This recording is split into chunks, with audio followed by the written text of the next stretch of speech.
alhamdulillah, I'm also a Muslim. I'm also a Muslim. I converted to Islam when I was about 16, 17, and I can say without a shadow of a doubt, it was the greatest decision I ever made in my life. The greatest decision I ever made in my life, and I'll tell you why. Because Islam is the truth. Islam brings justice to humanity, and the message that the Prophet ﷺ brought over 1,400 years ago is the greatest message that humankind has ever received.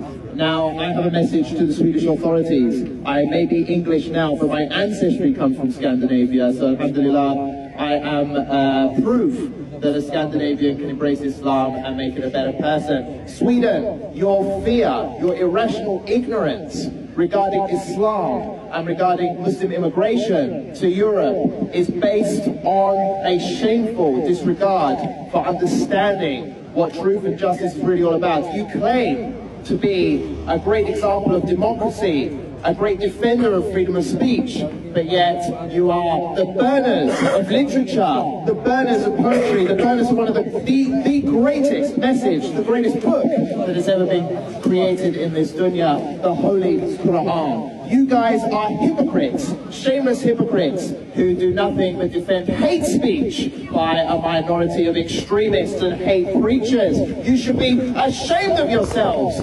How dare you try to lecture others, particularly those from the Muslim world, about democracy and freedom of speech and human rights when you promote the destruction of literature, the destruction of books like Nazi Germany did. Shame on you! Shame on you! The fact of the matter is that Muslims put up with enough already.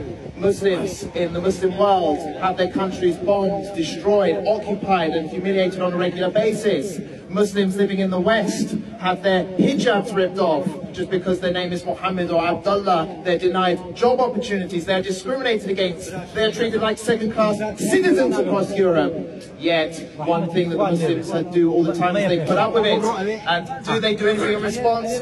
Barely anything. But what they do say is that our red line, you can insult us, you can discriminate against us personally, but don't even think that you're going to try to humiliate or attack or desecrate our beloved Holy Quran, our beloved Holy religion, our beloved legacy and image of the Prophet ﷺ, because if you do that, then there will be a reaction like you have never seen before. And I'm talking about Muslims utilizing all means, peaceful means at their disposal to pressure you, to sanction you, to shame you, to humiliate you as you deserve. How dare you lecture the Muslims on how to behave as if we are somehow backwards or barbaric savages. We are going to lecture you on what freedom of speech really is by using it with Islamic ethics, which is about peace, justice and defending human rights, inshallah.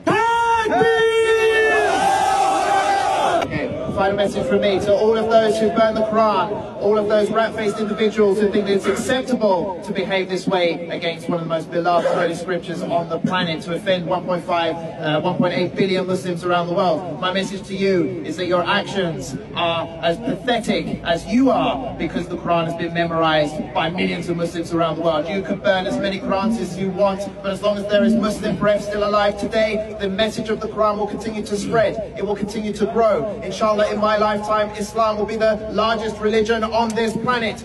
Islam has survived the greatest, most powerful empires have attacked Islam, have attacked the Muslim world. The Mongols, for example. And what happened in the end? They converted to Islam, inshallah, and Islam continued to spread. So my message to you is clear. Do what you want. Allah is the greatest of planners. Allah subhanahu wa ta'ala will humiliate you in the end, just as He humiliated Sweden previously. And I urge the Muslim world to continue its actions to defend Islam, to defend Allah and His message, because ultimately, if the Muslim world comes together, then there is nothing stopping us. And I think that the numbers that we've seen come out globally, putting Sweden on the back foot, making them apologize and admit that their actions has been Islamophobic, that is the greatest victory that we can achieve. We don't even need Muslim governments to force this. We just need to utilize the power of the Muslim Ummah through mobilization. Thank you very much. Assalamu